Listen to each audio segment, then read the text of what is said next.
रना रना रनु।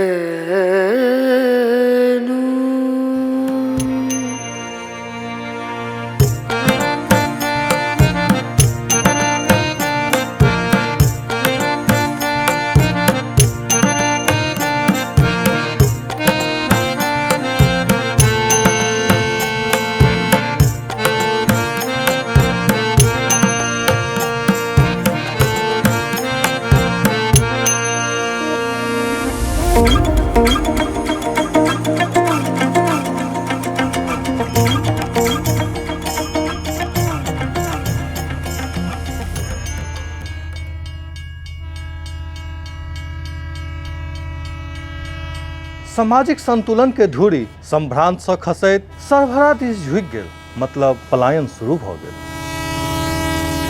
तो आपके पास रिसोर्सेज नहीं है खिलाने के लिए, रखने के लिए, अस्पताल के लिए। क्राइम बढ़ जाएगा, मारपीट बढ़ जाएगी, सोशल स्ट्रक्चर में प्रॉब्लम आ जाएगी। ये ब्लेसिंग इन डिस्गाइज है जिसको ये लोग रोते रहते हैं, पलायन पलायन पलायन पलायन।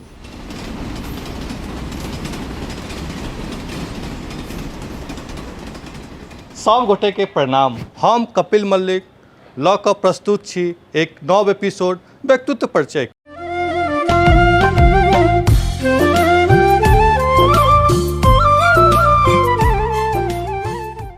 वैज्ञानिक समुदाय के कहब छनि जे पृथ्वी पिछला करोड़ों साल में जतेक नहीं बदलल ताहिसँ बेसी पिछला 100 साल में बदल गया। प्रवासन और पलायन तो बहुत पुरान प्रक्रिया थी। शहर और टाका प्रेम इस समाज, व्यक्ति, परिवार तीनों के बीच चौराहा पर आन के ठाढ़ कर दिलक। 80 और 90 के दशक में मिथिले की पूरा बिहार के सामाजिक ताना बाना में युगांतकारी बदलाव आयल। पूरा सामाजिक सोच, अर्थव्यवस्था, वैचारिक द्वंद, शिक्षा, चरित्र, एक दोसर पर निर्भरता सबटा ढहि गेल। मिथिलाक लोकवाणी में एकटा फकरा छै, नव घर उठे पुरान घर खसे। पलायन पहले शिक्षित परिवार से शुरू भेल, बाद में ही कोनो जाति आ वर्ण एकरा से अछूत नहीं रहा। पलायन के सामाजिक दुष्परिणाम सेहो भेल। एहि व्यक्तित्व कार्यक्रम में अपने सबके जे व्यक्तित्व से भेंट करायब ओ अपन जीवन में नव नव प्रयोग क सफल भेला। संप्रति युवा वर्ग के मेंटर बन अपन समाज के मान उच्च कर रहा है।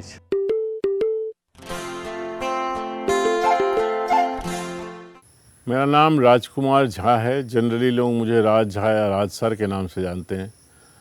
ये मधुबनी जिला का एक गांव है फुलपरास के पास, बरहमपुर, जहां का मैं निवासी हूं।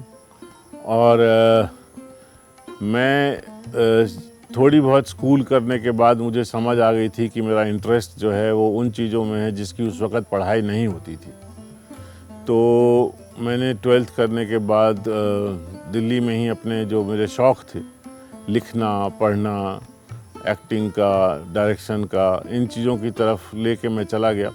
और फिर मैंने हैंड्स ऑन सीखना शुरू कर दिया, चाहे वो फिल्म हो, फोटोग्राफी हो, म्यूज़िक हो, जो क्रिएटिव फील्ड जिसको लोग कहते हैं, तो उसमें हमने करना शुरू कर दिया।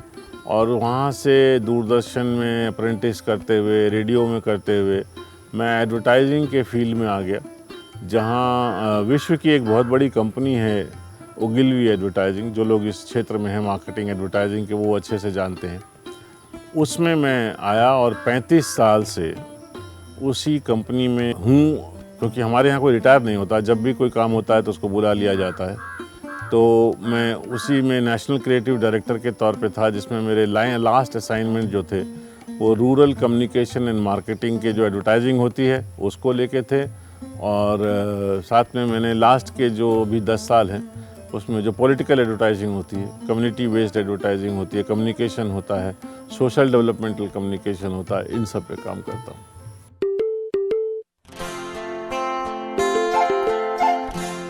कोई ख़ास ऐसी दिक्कत नहीं आई। जो कुछ भी दिक्कत थी वो फैमिली में दिक्कत थी, क्योंकि आपके यहाँ जो सबसे गधा होगा वो भी MA पास होगा या कुछ होगा, और आप ऐसे परिवार में जब आप बोल देते हैं कि मुझे पढ़ना ही नहीं है, तो उनको भी लगता है कि अरे पढ़ेगा नहीं तो क्या करेगा। मतलब कहाँ, हमें बचपन से सिखा दिया जाता है ना कि आप बड़े होंगे, पढ़ेंगे, फिर नौकरी करेंगे, तो चेन टूट जाएगी, तो ये करेगा क्या। तो उनको बड़ी टेंशन सी थी। पर कहीं पर मैं ये उनको कन्विंस कर सका था कि आप लोग इसकी टेंशन मत लीजिए, मैं अपनी जिम्मेदारी खुद ले लूँगा, और वो मैंने ले ली थी।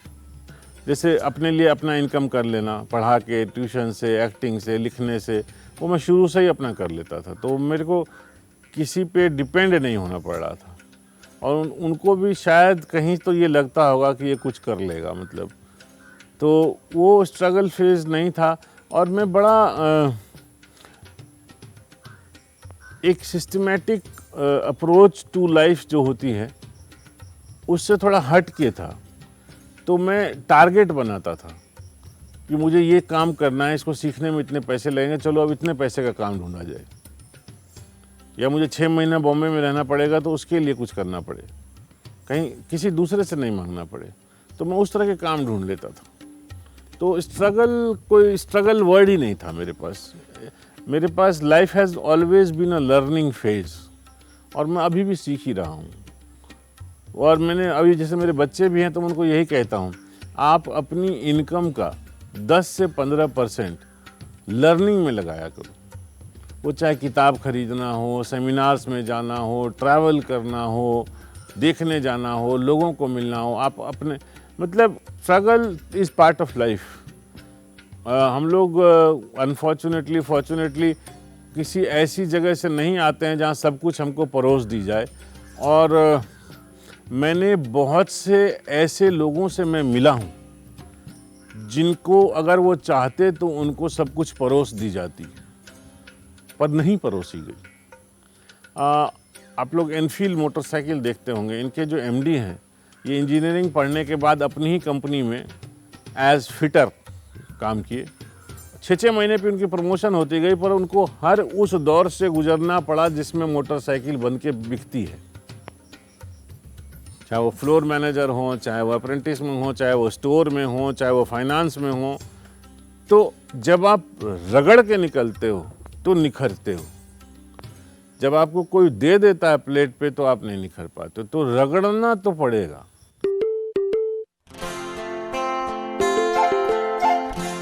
देखियो, पहले तो हमरा मिथिलांचल वर्ड से कनी प्रॉब्लम भ जाइए, क्योंकि बड़ा पॉलिटिकल वर्ड है। हम जे मिथिला बुझे छिए तकर जे स्पांस छै से बड़ी पैघ छै। From the foot hills of Himalayas to the banks of Ganges, हम एतेटा के बड़का मिथिला अछि हमर। किछ ई हमर पर्सनल व्यू अछि जे कनिक तऽ ई भूमि श्रापित छै। एकरा सब किछु होइतो एकरा किछु श्राप छै जे डेवलप नहीं कऽ पबै छै, या एक जनरेशन 2 जनरेशन करे छै फिर बर्बाद भऽ जाइ छै। लेकिन ई हमर पर्सनल व्यू छै। एकर ई मतलब नहीं छै जे नहीं किछु नहीं कयल जा सकै छै। अहाँ एहिठाम से निकलि के कनिकबा जहाँ बाहर जेबै, दिल्ली चलि जाओ, कलकत्ता चलि जाओ, बम्बई चलि जाओ, मैथिल लड़का सब, मैथिल लोग सब अहाँके एक से एक योग्य स्थान पर, एक से एक योग्य काज करैत भेट जायत। एकर मतलब ई तऽ अहाँ मानि के चलियौ जे टैलेंट छै। टैलेंट छै तऽ अपॉर्चुनिटी नहीं छै, तऽ अपॉर्चुनिटी बनायल तऽ जा सकै छै। एहन तऽ नहीं छै जे अपॉर्चुनिटी नहीं बनायल जा सकै छै। से लऽ कऽ एहिठाम के यूथ के कनी रेजिस्टेंस कहि लियौ, या ओकरा होइ छै जे बाहरे रही तऽ ठीक छै, एहिठाम किछु करबै तऽ लोग 10टा गप कहत, माय बाप अछि, समाज अछि, ई अछि, आ ओ भागऽ चाहै छै, जेकि गलत छै। अहाँ एहिठाम रहि कऽ सेहो बहुत काज कऽ सकै छियै। एहिठाम रहि कऽ अपना इंडस्ट्री, जे कोनो अहाँके शौक हुए, आ अपॉर्चुनिटीज बहुत छै, अपार अपॉर्चुनिटीज छै। अहाँ एग्रीकल्चर में करऽ चाही, अहाँ फिशरीज में करऽ चाही, या एलाइड एग्रीकल्चर में करऽ चाही, एजुकेशन में करऽ चाही, कम्युनिकेशन में करऽ चाही, इंजीनियरिंग में करऽ चाही, स्कोप बहुत छै। एही से बुझ लियौ जे बहुत रास लोग जे स्किल्ड छै, आ से लड़का सब जहन घुरि के एलै एहिठाम, वो सब बहुत बढ़िया काज कर रहल छै। एहिमे लाज शर्म के कोनो गप नहीं छै। आब ई अहाँ मानि के चलियौ जे दिल्ली के 50,000 रुपया आ गाम पर रहि के 50,000 रुपया में बहुत फर्क छै। एहिठाम रहि के अहाँ राजा जकाँ रहि सकै छी जो अहाँ चाही तऽ अपॉर्चुनिटीज बहुत छै। लोग करे ले नहीं चाहे छै, या फिर जह काज कऽ एलै एखन धरि वएह करऽ चाहे छै। आ एहिमे बेसिक कष्ट जे छै से गार्जियन के छै। सब गार्जियन के मोन छै हमर धियापुता इंजीनियर भऽ जाए, कतौ प्लेसमेंट भऽ जाए, कि आन काज नहीं छियै। बहुत तरह के हन काज अखन एयरपोर्ट खुज गए, it will open Pandora of opportunities for youth. लेकिन करऽ पड़ते, मेहनत करऽ पड़ते, मेहनत से एठान लोग जे छै ऐसे देखले से अहाँके बुझा जायत एठान मेन काज जकरा 4 बीघा जमीन छो अपने जाके कहियो हर नहीं उठबै छै, कहियो ट्रैक्टर नहीं चलबै छै, मेहनत नहीं करऽ चाहै छै आ नहिए इम्प्रूव करऽ चाहै छै। ओ जेहने छै तेहने में रहऽ चाहै छै, जएह ट्रेडिशनल ओकरा नॉलेज छै, तरीका छै, ओहिसँ बाहर नहीं जाय चाहै छै। तो कनिक चेंज नहीं करते, जमाना के साथ नहीं चलते तो केना हेतै। अपॉर्चुनिटीज बहुत छै, तो हम कखनो मानै ले तैयार नहीं छी। जो ढंग से आबि के 4 गोटा 5 गोटा मिल के काज करते तो बहुत अपॉर्चुनिटी छै।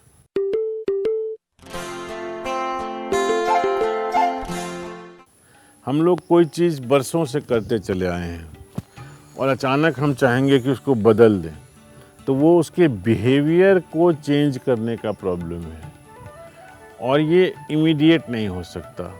तो आपको ये देखना पड़ता है इसको समझाएंगे कैसे, क्योंकि वो पहली बार में तो बड़ा रिलक्टेंस होती है उसके पास कि ना क्यों करना है ये सब, क्यों बदलना है, हम ठीक ही चल रहे हैं जहाँ चल रहे हैं। फिर उसमें इंटरेस्ट जगाना, फिर उसको हैंड होल्डिंग करना, फिर उसको आगे लेके जाना, फिर उसको हैबिट में डालना, मेंटेन, तो एक लॉन्ग ड्रॉन प्रोसेस है। उसमें उसको इंटरेस्ट ज़रूर दिखना चाहिए। अगर उसको इंटरेस्ट नहीं है तो आप उससे नहीं करा सकते। लेकिन यहाँ बहुत सारी चीज़ें ऐसी होती हैं जो बेनिफिट जो है वो आज नहीं आएगा, आज से 10 साल बाद आएगा, वो दिखाना बड़ा मुश्किल होता है। इंस्टेंट नहीं है कुछ भी, तो अगर इंस्टेंट नहीं है तो कैसे करेंगे, वो एक दिक्कत। और यहाँ जो यूथ है, देखिए सोसाइटी की तरह नहीं दिखता मुझे ये, मतलब मैं जब भी बाकी स्टेट से कंपेयर करता हूँ मुझे वैसा नहीं दिखता। आप वेस्ट बंगाल के किसी गांव में चले जाइए शाम को, ठीक है, वहाँ पर आपको एक युवा क्लब मिलेगा, यूथ क्लब, गांव-गांव, सभी गांव, एक लाइट लगी होगी पेड़ के नीचे और कैरम बोर्ड रखा होगा, लड़के खेल रहे होंगे, लड़कियां खेल रही होंगी, दादा ये वो, एक आपको एटमॉस्फेयर दिखेगा, पूरा गांव लड़के लड़कियां मिलके, कोई तबाही नहीं मच जा रही है वहाँ। यहाँ आपको कुछ ऐसा दिखता है गांव के लेवल पे? मुझे कुछ नहीं दिखता है, मुझे कोई ऐसा प्रोग्रेसिव यूनिट नहीं दिखता है। आप सोचिए गांव में लाइब्रेरीज नहीं दिखती हैं, एक ऐसी जगह नहीं दिखती जहाँ सारे यूथ आके बैठें, अखबार हो, मैगजीन हो, टीवी हो, चर्चा हो, कंप्यूटर हो, कुछ फैसिलिटीज़ हो। यहाँ 5-5, 6-6 लाख रुपए खर्च करके कोई पूजा कर लेगा, नवाग्रह कर लेगा, 9 दिन तक माइक पे भमियाता रहेगा, रोज़ सुबह शाम अष्टजाम में लाखों रुपए खर्च कर लेंगे। सोसाइटी के नाम पे आपको कुछ दिखता है? नहीं। लोग मरता है, माँ बाप मर जाते हैं, उसमें फिर भोज करते हैं, लाखों रुपए खर्च कर देते हैं। अपनी प्रॉब्लम है उनकी, मेरी नहीं है, मेरे पैसे तो लगते नहीं है। पर आप जब उसी पैसे से कुछ समाज के लिए कर सकते हैं जिससे आपके जो गुजरे हैं उनका कुछ भला हो जाएगा। हम एज कम्युनिटी हैं ही नहीं कहीं, और फालतू की कम्युनिटी में है। ये जात है, ये जात है, ये ऐसा है, ये ऐसा है, ये रिलीजियसली अलग है, हिंदू है, ये मुस्लिम है, ये वो कर रहा है, ये कर रहा है। उन सब में हमारा इन्वॉल्वमेंट बहुत है। आपको कभी भी यहाँ पे आपको एक सोशल वॉइस दिखी है कि चलो भाई सारे यूथ मिलके आज इकट्ठे होकर बोलें कि मृत्यु भोज कल से बंद कर देना है, तुमको खिलाना है तो 20 आदमी खिलाओ, नहीं तो जाओ? आपको ऐसा कोई सोशल ऐसी कोई चीज़ दिखती है जागरूकता वाली? विलेज के नाम पे हम लोग सब जने मिल के कुछ कर लें पॉजिटिव? कहीं नहीं है, कोई आवाज़ ही नहीं है, कोई लीडरशिप ही नहीं है, कोई वॉइस ही नहीं है। मैं इन लोगों को अक्सर बोलता हूँ, यूट्यूब पे जाओ और एक हिवड़े बाजार करके गांव है, उसकी कहानी को देखो, कैसे उन लोगों ने खुद बदल लिया गांव को।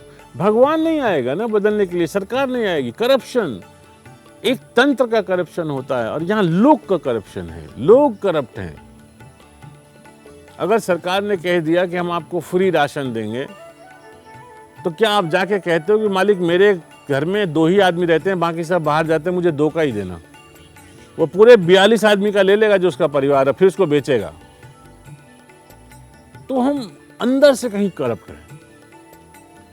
और जब सामाजिक मान्यता मिल जाती है ना करप्शन को, तब चीज़ों का बदलना बहुत मुश्किल होता है। हम लोग इन चीज़ों के लिए आवाज़ नहीं उठाते, मतलब फालतू चीज़ों में लगे रहते हैं जिससे कुछ नहीं मिलना है।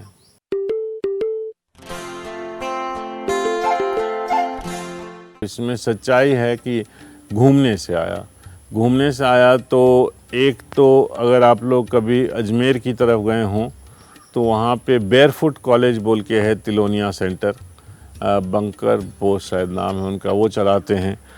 तो एक वहाँ एक बहुत ही ऑर्गेनाइज तरीके से है वो सारा कुछ, पर वो एक ग्रामीण कॉलेज है।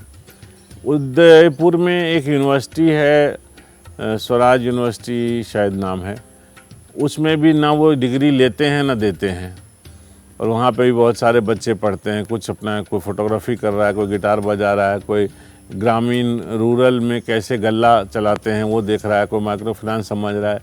अपना पढ़ा एक एनवायरनमेंट रहा, आपस में शेयर किया, चला गया। इस तरह की चीज़ें जब आप देखते हैं तो आपके मन में आता है, क्योंकि हम कम्युनिकेशन से थे, कि एक ऐसा सेंटर हो जहाँ आके लोग रह के, जनरली क्या होता है, कोई कैंपेन आया या कोई काम हुआ तो 2 दिन के लिए चले गए, और वो हम कोशिश करते हैं कि एयरपोर्ट के पास हो या जल्दी से जल्दी यहाँ 5 स्टार होटल हो। सुबह गए, 2-4 घंटा काम करके शाम को अपना नहा धो के बैठे, पार्टी वार्टी किए, फिर उस पर थोड़ी बहस कर ली और कह दिया कि जो फील्ड से करके आ गए हम। वो देता तो है, किसी और नॉलेज की एब्सेंस में आपको बहुत कुछ मिल जाता है, पर जब आप 15-20 दिन रह के वहाँ पे काम करते हो तो चीज़ों के मायने बदल जाते हैं। अब मैं आपको एक छोटा सा एग्जांपल देता हूँ। मान लीजिए आप यहाँ लड़कियों से बात कर रहे हैं और वो फैमिली में बैठी हुई है और वहाँ आप बात कर रहे हैं, और आपने उससे सवाल किया कि ये जो पारिवारिक सिस्टम होता है, कॉमन मतलब जॉइंट फैमिलीज जिसको हम लोग बोलते हैं, ये आपको पसंद है, तो क्या बोलेगी वो अपने परिवार के सामने? बोलेगी बहुत अच्छा है, अच्छा है। अब आप उससे अकेले में मिलिए, जब वो अपने परिवेश में है, कॉलेज में है या सहेलियों के साथ है, तब वो आपको बताएगी इसकी कितनी परेशानियाँ हैं। एक नेल पॉलिश लेने के लिए भी उसको बाज़ार नहीं जाना पड़ता, माँ बोल देती है भैया को कि इसको बता दे, ला देगा। तुम कहाँ जाओगी दुकान पे? ये जो चीज़ें होती हैं, ये आप जब उसके साथ रहना शुरू करते हैं तो आप ऑब्ज़र्व करते हैं। और ये जो बिज़नेस है हमारा रूरल कम्युनिकेशन का, ये ऑब्ज़र्वेशन का बिज़नेस है। यहाँ सवाल नहीं पूछे जाते, आप ऑब्ज़र्व करते हो कि प्रॉब्लम हो क्या रही है, कहाँ हो रही है, किस लिए हो रही है, बैरियर क्या है। तो यहाँ रह के काम करने के लिए जो हमको लगता था कि हम नहीं कर पा रहे हैं अपने कैंपेन्स में, हमने कहा कि ऐसी छोटी सी जगह हो जहाँ बेयर मिनिमम फैसिलिटी हो, ये 5 स्टार नहीं हो, एसी नहीं हो। अब वेस्टर्न टॉयलेट चाहिए, वो आज की रिक्वायरमेंट है, तो चलो उतना दे दो, लेकिन बाहर निकलो तो सांप हो, कीचड़ हो, कचौड़ा हो, लाइट नहीं हो, इन चीज़ों की आपको हैंडपम्प हो। वो अब जब आप उस परिवेश में रहना शुरू करते हैं तो आपको बहुत सारी चीज़ें समझते हैं। तो वो एक कॉन्सेप्ट था जिसको हमने कैंपस शुरू किया था।